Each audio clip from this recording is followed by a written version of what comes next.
বড় বাজার থেকে নিয়ে এলো সর্ষে ফুল। এই ঠান্ডার সিজনে এত সবজি থাকতে সর্ষে ফুলটা খেতে হবে।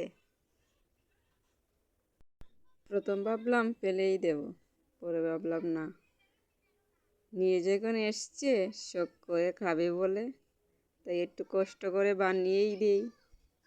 বানানোর পরে খেয়ে একদম মুগ্ধ হয়ে গেছে, এত টেস্ট হয়েছিল। এরপরে আরও 4-5 দিনও এটা নিয়ে আসবে।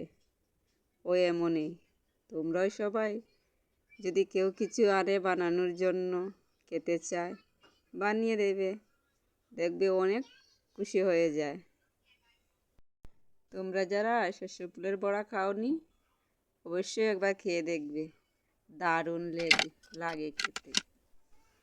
এত টেস্টি হয়েছিল, কি বলবো, কোনো জবাব নেই।